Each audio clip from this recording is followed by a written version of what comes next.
আজি আলোচনাৰ মূল বিষয়বস্তু হৈছে ক্লাছ 10ৰ বিজ্ঞান বিষয়ৰ পাঠ্যক্ৰমৰ 10 নং অধ্যায়ৰ এটা গুৰুত্বপূৰ্ণ বিষয় পোহৰ প্ৰতিফলন আৰু প্ৰতিহৰণ। পোহৰৰ প্ৰতিফলন সম্পৰ্কে মই অন্য এটা ভিডিঅ'ত বনাই থৈছোঁ, এইটো আপোনালোকে ভালদৰে চাব পাৰিব। আমি আলোচনা কৰিম আজি পোহৰৰ প্ৰতিহৰণ সম্পৰ্কত। পোহৰৰ প্ৰতিহৰণনো কি, ইয়াৰ লগতে সংগতি ৰাখি আমি আলোচনা কৰিম ৰিফ্ৰেকশ্যন থ্ৰ' এ ৰেক্টেংগুলাৰ গ্লাছ স্লেব সম্পৰ্কে বিতংভাৱে আলোচনা কৰিম। এতিয়া মূল কথাটো হ'ল কি, পোহৰৰ প্ৰতিহৰণনো কি। পোহৰৰ প্ৰতিহৰণ সম্পৰ্কে আমি ক'বলৈ যালে আমি ক'ব লাগিব যে এখন মাধ্যমত পোহৰ ৰশ্মি কোনো এক মাধ্যমৰ পৰা আহি এখন মাধ্যমৰ মাজেৰে পাৰ হৈ গৈ যদি অন্য এক মাধ্যমত প্ৰৱেশ কৰে তাক আমি পোহৰৰ প্ৰতিহৰণ বুলি কওঁ। ধৰা এই ৰশ্মিডাল হৈছে এটা পোহৰ ৰশ্মি হয়। এই পোহৰ ৰশ্মি আহি এই এ বি মাধ্যমৰ মাজেৰে পাৰ হৈ গৈ ই অন্য এক মাধ্যমৰ অৰ্থাৎ চি ডি এখন মাধ্যমত প্ৰৱেশ কৰিছেহি।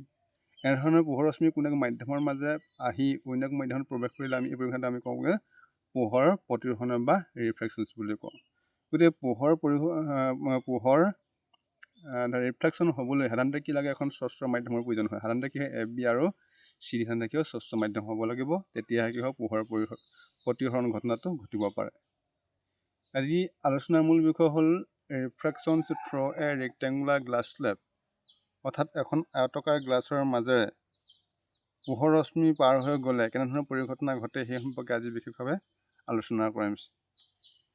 এতিয়া আমি তেনে বিষয়টো আলোচনা কৰিবলৈ যাওঁতে এটা চিত্ৰ হাত আমি আলোচনা কৰিব লাগিব। চিত্ৰটো হ'ল এইটো ধৰণৰ। এইটো যে চিত্ৰ, এই চিত্ৰটো সাধাৰণতে ইয়াত দেখা গৈছে যে এ আৰু বি এখন মাধ্যম, চি আৰু ডি হৈছে এখন মাধ্যম, অৰ্থাৎ এই বস্তুটোক আমি এটা গ্লাছৰ টুকুৰা বা এটা আয়তাকাৰ গ্লাছৰ টুকুৰা বুলি আমি ইয়াকে ধৰা হৈছে।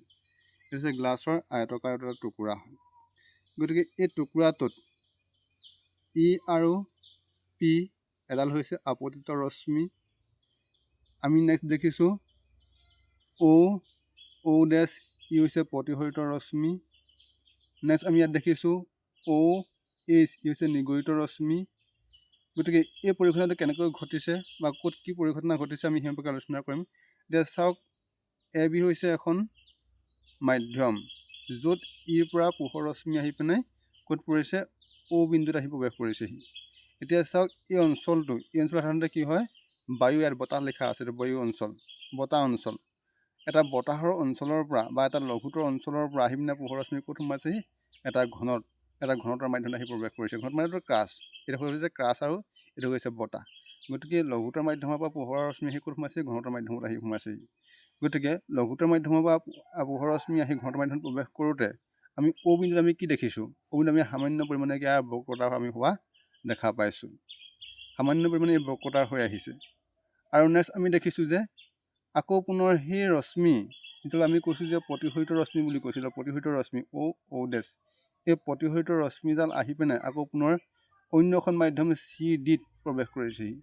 এই চি ডিত প্ৰৱেশ কৰাৰ পিছত চি ডিৰ অ' ডেছ বিন্দুটো কি কৈছে যে ই প্ৰতিহৰিত হৈ পিনে ই পুনৰ আকৌ লঘুতৰ মাধ্যমলৈ গতি কৰিছে, আৰু ইয়াতো দেখা গৈছে কি সামান্য পৰিমাণে ই বক্ৰ হোৱা যেন দেখা গৈছে। এতিয়া আমি এই পৰীক্ষাটো আমি কি দেখিছোঁ, ইয়াতে যিটো আপতন কোণ আৰু প্ৰতিফলন কোণ, এই আপতন কোণ আৰু প্ৰতিফলন কোণ মানে আমি সাধাৰণতে সমান দেখিছোঁনে? নেক্সট তেনেকৈ অ' ডেছ বিন্দুটো আমি আপতন কোণ আৰু প্ৰতিফলন কোণ আমি সাধাৰণতে সমান দেখিছোঁনে? এতিয়া আমি কি পৰিঘটনা দেখিছোঁ, আমি এই পৰিঘটনাটোৰ পৰা আমি সাধাৰণতে কি বুজিব পাৰোঁ, আমি ইয়াতে বুজিব পাৰোঁ যে এখন মাধ্যমত পোহৰ ৰশ্মি প্ৰতিফলন হোৱাৰ পিছত লঘুতৰ মাধ্যমৰ পৰা পোহৰ ঘনতৰ মাধ্যমলৈ প্ৰৱেশ কৰিলে সাধাৰণতে কি হয় যে সামান্য পৰিমাণে মাধ্যমখনত কি কৰে যে বক্ৰ হয়, আৰু সেই ৰশ্মি আহি পুনৰ আকৌ অন্য এখন মাধ্যমত প্ৰৱেশ কৰিলে সেই মাধ্যমতো কি হয় যে সামান্য পৰিমাণে কি দেখা যায় যে পোহৰ ৰশ্মি বক্ৰতা দেখা পোৱা যায়। এতিয়া আমি এই ৰশ্মিৰ বক্ৰতা কি দিশত হয়, এই ৰশ্মিৰ বক্ৰতা সাধাৰণতে ইয়াত লিখা হৈছে যে ৰশ্মিৰ বেকা হোৱাৰ পৰিমাণ সমান আৰু বিপৰীত হয় বুলি কৈছে। এতিয়া দেখিলোঁ আমি অ' বিন্দুত সাধাৰণতে কেনি বেকা হৈছে, আমি এই দিশত সাধাৰণতে কি সামান্য পৰিমাণে বেকা হৈছে। আৰু নেক্সট আহি পিনে ঠিক কি কৰিছে যে নেক্সট অ' ডেছ বিন্দুটো কি হৈছে, ই এইডোখৰলৈ বেকা হৈছে, ই এইডোখৰত বেকা হৈছে আৰু ই এইডোখৰলৈ বেকা হৈছে। এটা আমি কি গম পাইছোঁ যে ই লেফ্টত বেকা হৈছে আৰু ই ৰাইটত বেকা হৈছে। মানে ইয়াৰ বক্ৰতা সাধাৰণতে কি হয়, দুখন মাৰি ধৰি ইয়াৰ বক্ৰতা সাধাৰণতে কি বেলেগ বেলেগ হয়, বিপৰীত হয়। আৰু কি হয়, বক্ৰতা এই অ' বিন্দু যিমানডাল পোহৰ ৰশ্মি বক্ৰ হৈছে ঠিক তেনেকৈ অ' ডেছ বিন্দু সমান কি হৈছে, সমানভাৱে বক্ৰতা হৈছে। আৰু কি হৈছে, এই আপতিত ৰশ্মিডাল প্ৰতিফলিত ৰশ্মিডালৰ সৈতে কি হৈছে, এই নিগৰিত ৰশ্মিডাল সাধাৰণতে কি দেখাইছোঁ আমি, ইয়াৰ সমান্তৰাল দেখাইছোঁ। অৰ্থাৎ ইয়াৰ এই ৰশ্মিডালৰ সৈতে এই ৰশ্মিডাল কি হয়, সমান্তৰাল হয়। গতিকে এনেধৰণে কি হৈছে যে পোহৰ ৰশ্মি সাধাৰণতে কি হয়, এখন ৰেক্টেংগুলাৰ গ্লাছ লেপত সাধাৰণতে প্ৰতিফলিত হ'লে মানে এনেধৰণৰ এটা পৰিঘটনা ঘটে। গতিকে আমি এই পৰিঘটনাটোৰ পৰা আমি পোহৰৰ ৰশ্মি প্ৰতিফলনৰ ক্ষেত্ৰত আমি কি ধৰ্ম বা কি কথা আমি বুজিব পাৰিলোঁ। ইয়াৰ পৰা আমি এই কথাও বুজিব পাৰিলোঁ যে আপতিত ৰশ্মি, প্ৰতিফলিত ৰশ্মি আৰু স্বচ্ছ মাধ্যমৰ দুটা সন্ধিতলৰ আপতনি বিন্দু নালম্ব একেখন সমতলতে থাকে। অন্যহাতে ই প্ৰদত্ত মধ্যম যুগল আৰু প্ৰদত্ত ৰঙৰ পোহৰৰ বাবে আপতন কোণৰ চাইন আৰু প্ৰতিফলন কোণৰ চাইনৰ অনুপাত এটা ধ্ৰুৱক সংখ্যা বুলি বা এটা ধ্ৰুৱক বুলি আমি বুজিব পাৰিলোঁ। গতিকে পোহৰৰ প্ৰতিফলন সম্পৰ্কে এইখিনি কথা আলোচনা কৰিবলগীয়া আছিলে। ঠিক আছে, ধন্যবাদ, থেংক ইউ।